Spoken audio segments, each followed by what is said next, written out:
ఉన్న బంగారాన్ని విడిపించి ఆ రోజు ఆన్లైన్ రేటుకే మేము కొంటాం. Sharma gold company.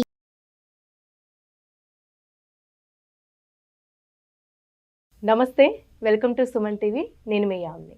ప్రస్తుతం మనతో ఉన్నారు ప్రముఖ ఆధ్యాత్మికవేత్త గురుస్వామి డాక్టర్ బ్రహ్మశ్రీ రాజన్ నంబూద్రి గారు ఉన్నారు. గురుగారితో మాట్లాడి మనకున్న సందేహాలను అడిగి తెలుసుకుందాం. నమస్కారం గురుగారు. నమస్కారం అమ్మా. గురుగారు, అంటే ఇప్పుడు జూన్ నెలలో అండి, కేరళ సాంప్రదాయం ప్రకారం కర్కాటక రాశి వారికి ఏ విధంగా ఉంటుంది, అలానే ఈ రాశి వారికి సంబంధించిన పరిహారాలు కూడా మాకు తెలియచేయండి గురుగారు. శ్రీ మహాగణపతి దేవతోభ్య నమః. చూసే విశ్వబంధుకు నమస్కారం. అనేక రకమైనటువంటి సమస్యలతో, ఎందుకంటే కేతు మహాదశ నడుస్తుంది కాబట్టి ఈ సంవత్సరం అంతా వీరికి విశేషమైనటువంటి ఒక ఆలయ దర్శనాలు మీకు చెప్పి ఉన్నాను. ఆ ఆలయ దర్శనంలో కావచ్చు, దానాలో కావచ్చు, చాలా అద్భుతమైనటువంటి ఒక ఫలితం రావడానికి అవకాశం ఉంటుంది. విష్ణేశ్వర ఆలయం అయితే ఆయనకు కేతుకు అధిపతి కాబట్టి ఈ స్వామికి దర్శించుకోవడం వల్ల చాలా అద్భుతమైనటువంటి ఫలితాలు రావటం. గురుగారు, అంటే ఈ రాశి వారికి కృష్ణేశ్వర స్వామి దేవాలయం దర్శిస్తే చాలా మంచిది అంటున్నారు, నిజమేనండి? 100% నిజమ్మా. సో ఈ ఆలయానికి విశిష్ట ఏంటంటే ఈయన ఎరుపు రంగులో ఉండడం చాలా విశేషం. అన్ని లింగాలు కూడా మనకి ఎలా కనబడుతుంటుందంటే సాధారణంగా నలుపు రంగులో నూనె వేసి అభిషేకం చేసి ఉంటూ ఉంటుంది. కానీ ఈయన పగడ రూపంగా మనకి ఎరుపు రంగంగా ఉండడం జరుగుతూ ఉంటుంది. కేతుకు అధిపతి ఏమా 12 రాశులకు ఒక్కొక్క జ్యోతిలింగం అధిపతిగా మనకు ఇవ్వటం అనేది జరుగుతుంటుంది. ఇక్కడ మనకు బ్రహ్మసూత్రంగా మనకు కనబడడం అనేది ఒకటి విశేషం కనబడుతుంది. ఆ బ్రహ్మసూత్రం ఏంటి అంటే ఇలా నామంలాగా ఉంటుంది. వెనుక భాగం నుంచి ముందు భాగం చూసుకుంటే దాన్ని బ్రహ్మసూత్రం అంటారు. ఈ నామాల ద్వారా నుంచి ఈ ఒక ఆకారంలో ఉండేవంటి ఆ లింగం ఎరుపు రంగులో ఉండి ఆ స్వామిని వెళ్ళి విశేషమైనటువంటి ఒక కైంగర్యాలో స్వామిని దర్శనం చేసుకుంటే చాలా అద్భుతమైనటువంటి ఫలితాలు ఉండడం అనేది జరుగుతుంది. అంటే ఇప్పుడు అయితే ఈ కర్కట రాశి వారికి ముఖ్యంగా వ్యాపారంగా కావచ్చు, ఉద్యోగం పరంగా కావచ్చు, సంతాన పరంగా కావచ్చు, ఎన్నో ఏళ్ళ నుంచి ఎదురు చూస్తున్న వారికి శుభవార్త రావడానికి అవకాశం ఉంటుంది. మ్యారేజ్ పరంగా ఉండే వాళ్ళకి ఎప్పుడు దగ్గర దాకా వచ్చేసి ఇరిగిపోతూ ఉంటుంది ఏమా, కొద్దిగా సంబంధాలు ఖాయం చేస్తూ మళ్ళీ ఇంటికి వెళ్ళి మేము కబురు చెప్తామంటే ఫ్రేకప్ అవుతూ ఉంటుంది. ఎందుకు అవుతుంది? ఈ యొక్క కుజ దోషం ఉన్న వాళ్ళని కావడం అనేది జరుగుతుంటుంది.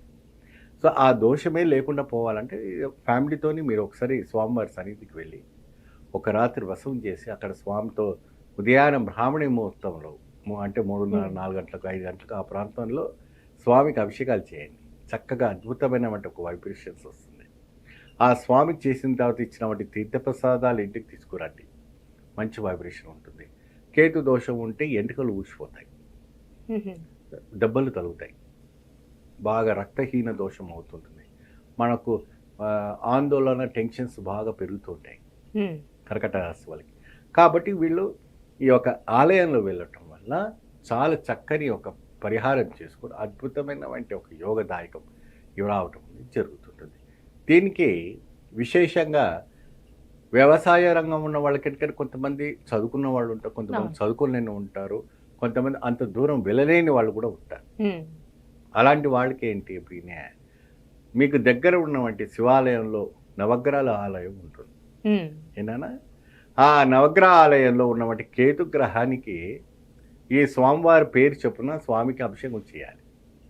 అక్కడ ఉన్నటువంటి బ్రాహ్మణుని సంపాదించేసి ఆలయంలో ఉన్నటువంటి గ్రహాలకన్నీ కూడా ఎటువంటి అవసరం పడుతుందో, ధాన్యాలు కావచ్చు, వస్త్రాలు కావచ్చు, ఏదైనా ఉన్నాయి ఆలయ అధికారులను కానీ అక్కడ ఉన్న పూజ వాళ్ళని సంపాదించి చేస్తే మంచి లాభదాయకం. అంటే ఏ వారం చేసుకుంటే మంచిది? అంటే సోమవారమా లేకపోతే మంగళవారం? మంగళవారం కేతుకు మంగళవారం విశేషము, లేని పక్షాన ఆదివారం నాడు చేసుకోవడం వల్ల మంచి ఫలితం లభిస్తుంది.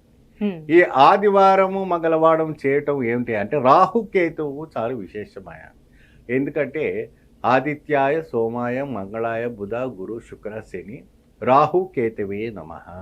ఎప్పుడైనా ఉదయాన్న సూర్యునికి నమస్కారం చేస్తూ ఆద్యం మొదటి సమయంలో ఈ యొక్క నవగ్రహ స్తోత్రాన్ని వీళ్ళు పాటించి చక్కగా ఈ యొక్క మాసమంతా కూడా స్వామికి తీర్థ ప్రసాదాలు ప్రసాదిస్తే చాలా మంచి వైబ్రేషన్స్ రావటం అనేది జరుగుతుంది. ఇంకోటి ఏంటి అంటే మీకు రుణం అంటే ఇప్పుడు మనం తీసుకున్నది అప్పు కావచ్చు, లేదంటే మీరు ఎవరి దగ్గర ఇచ్చినామంటే అప్పు కావచ్చు, అది తిరిగి రావడానికి ఆస్కారము ఈ జూన్ నెలలో మనకి కనపడుతూ ఉంటుంది. ఎప్పుడు ఈ ఆలయానికి వెళ్ళి వచ్చిన తర్వాత అక్కడ ప్రత్యేకంగా స్వామివారి సన్నిధిలో కూర్చొని మీరు అభిషేకం చేసేటప్పుడు ఒక మంత్రం ఇస్తాను, బీజ మంత్రాన్ని. ఆ మంత్రాన్ని మీరు జపం చేసుకుంటూ స్వామి సన్నిధిలో ఆ పాలు కానీ, ఆ పంచామృతం కానీ, పల విధమైనటువంటి పాలరసం కానీ అవన్నీ కూడా మీరు వేస్తూ ఉంటూ ఆ మంత్రం చేస్తే ఆ ఒక అద్భుతమే వేరు, ఆ ఒక వైబ్రేషన్సే వేరు. మీలో ఒక అద్భుత తేజస్సు కనపడుతుంది. ఆ స్త్రీ కావచ్చు, పురుషుడు ఎవరైనా కావచ్చు, చక్కగా చేయండి, బ్రహ్మాండంగా చేయండి, మంచి లాభదాయకంగా ఉంటుంది. మంచి పరిహారం తెలియజేశారండి, ధన్యవాదాలు మీకు. నమస్తే. చూసారు కదండి గురుగారి మాటల్లో. మీరు కూడా గురుగారిని సంప్రదించాలి అనుకుంటే మీకు స్క్రీన్ మీద నెంబర్ కనిపిస్తుంది కదా, ఆ నెంబర్కి కాల్ చేసినట్టయితే గురుగారి అపాయింట్మెంట్ అనేది మీరు తీసుకోవచ్చు. ఇలాంటి విశేషమైన అంశాలతో మళ్ళీ మీ ముందుంటాను. ధన్యవాదాలు. సుమన్ టీవీలో మీ పర్సనల్ అండ్ బిజినెస్ ప్రమోషన్స్ కోసం కింది నెంబర్కి కాంటాక్ట్ చేయండి.